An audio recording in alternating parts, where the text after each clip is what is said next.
YouTube, what it do to Down Home News TV. I am Dre. Hopefully everyone's having a wonderful Memorial Day weekend, long weekend for anybody out there. Yay, nay. I had 4 days off this week, man. It's nice. Felt real good, man. I needed that little break. Got 2 more days left, but we'll see where it takes me. Hopefully I'll be able to upload some more. But I did a video earlier on the Carmelo Anthony and Austin Metcalf situation. And I don't know. I was just drawn to do this video. I know it, I guess you could say sort of has something to do with us as a community. The Austin Metcalf situation. Because it was a black person that ultimately, allegedly did the crime. I gotta say allegedly, people. But the title of this video is Sowell shocks everyone. 3 steps to end crime in black communities. It's my first time checking out this video. So let's take a gander at it together, shall we? Addressing crime in black communities requires facing some hard truths, truths that have been obscured or outright ignored by those who profit from perpetual agitation rather than progress. Here are 3 steps to genuinely tackle this issue, grounded not in the politics of grievance, but in the hard realities of data, history, and human behavior. First and foremost, we must acknowledge the elephant in the room. The majority of crime, especially violent crime in black communities, is black on black. The narrative propagated by many, including high-profile figures like Al Sharpton, Jesse Jackson, and even athletes like LeBron James, focuses disproportionately on racial violence from outside the community. Yet, according to the FBI's Uniform Crime Reports, in 2020, approximately 90% of black homicide victims were killed by black offenders. In stark contrast, only about 8% of black homicide victims were killed by white offenders. This disparity is not just a statistical anomaly. I have to chime in a little bit. Crime statistically happens within a certain what's the word I'm looking for? A certain vicinity of where you live at.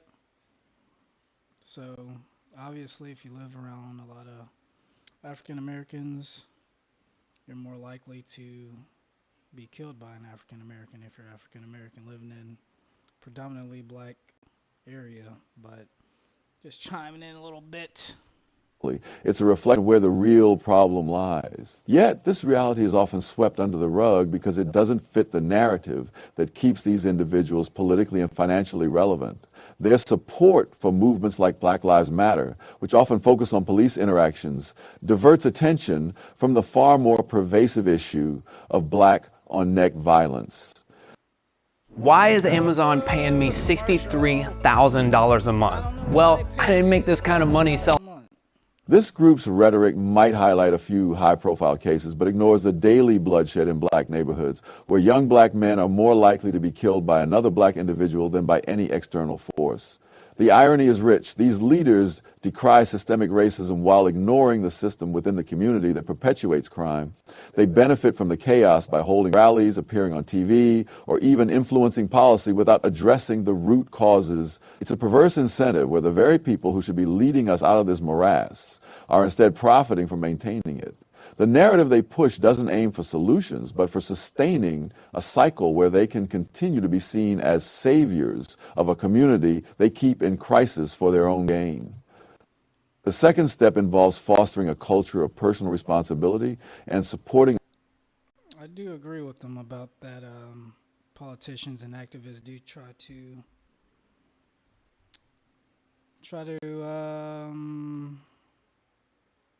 enhance the situation for their own gain financially, mostly, especially when you learn about what happened with the organizers of BLM.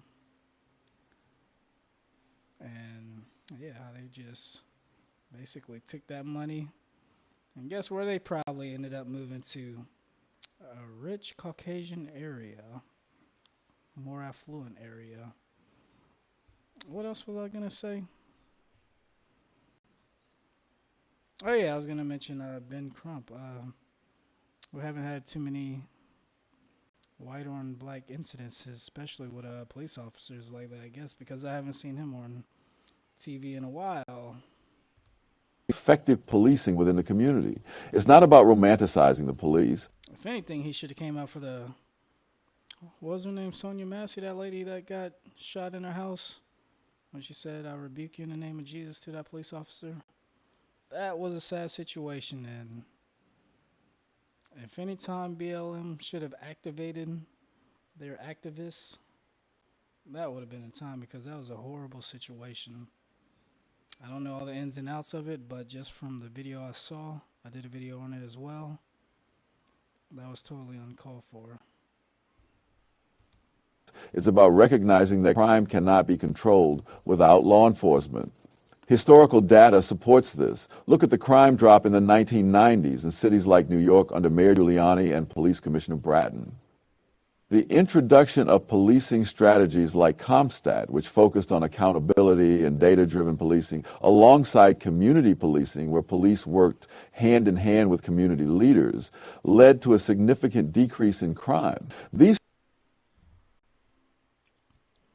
I heard that when Mayor Giuliani was in office, even though they had the stop and frisk going on in New York, it was one of the safer times to be living in New York compared to now.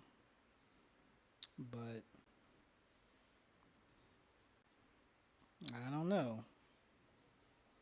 I really don't know. Do you infringe on people's rights with stop and frisk for the sake of the community?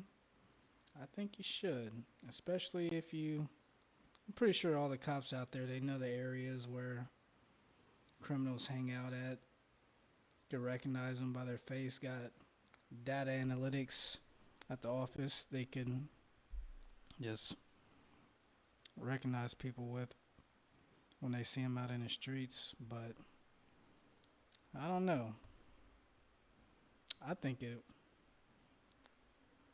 If I lived in a city like New York, yeah, I would. I wouldn't mind a stop and frisk. These strategies weren't about racial profiling. They were about targeting crime where it was, which statistically was in black neighborhoods. However, instead of supporting these effective methods, many leaders decry any form of policing as racist, creating a vacuum where lawlessness thrives. They've pushed for defunding the police without proposing a viable alternative, leading to a surge in crime in many communities. We need to teach personal responsibility from a young age, understanding that crime is not just a response to. I don't want to make this into a left-right thing, but throughout the defund the police saga, it's crazy how you had mayors, local officials in blue states, blue cities, stating they would like to defund the police. But as who was it? Louis Farrakhan stated,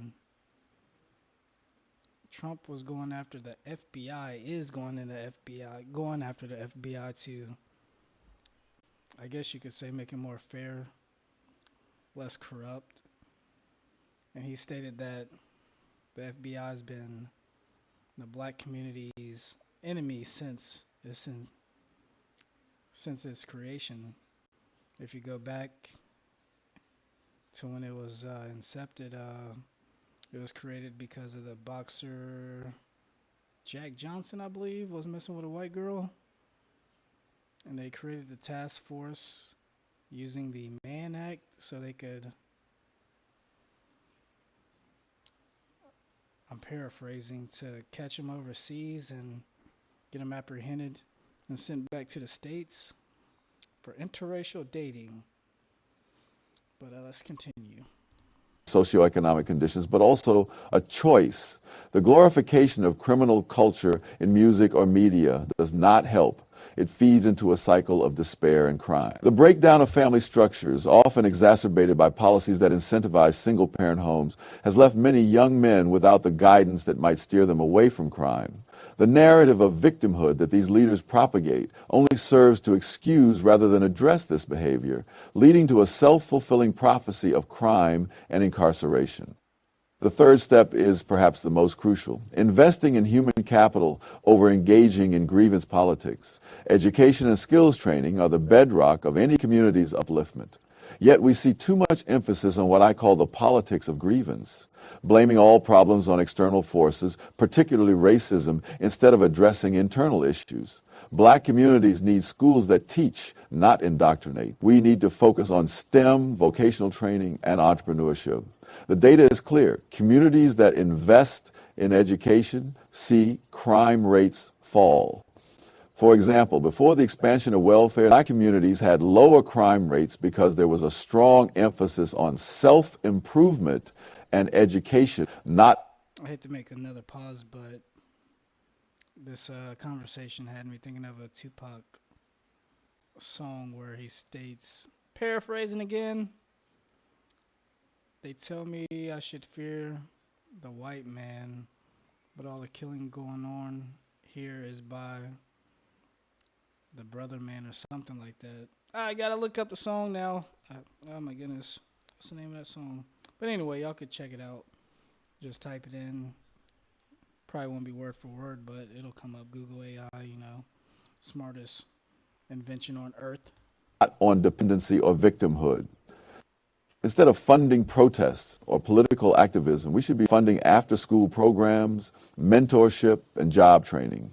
Look at the historical success of Black communities like Harlem in the early 20th century or Black Wall Street in Tulsa. These were not built on government handouts, but on hard work, education, and business acumen. Yet today, there's a focus on reparations or social justice narratives that do little to equip individuals with the tools they need to succeed in a competitive market. The education system in many of these communities has failed not because of a lack of resources, but because of a lack of focus on what truly matters, preparing students for the real world, not for a lifetime of grievance and dependency. In essence, the crime problem in Black communities won't be solved by more grievance politics or by the self-serving actions of those who profit from division. It will be solved by returning to principles that work: education, responsibility, and effective policing.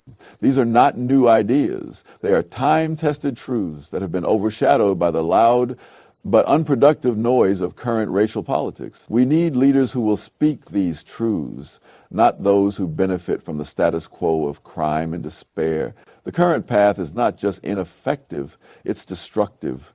It's time to shift the focus back to what genuinely uplifts communities, and that starts with honesty, hard work, and a commitment to real, not just rhetorical, change.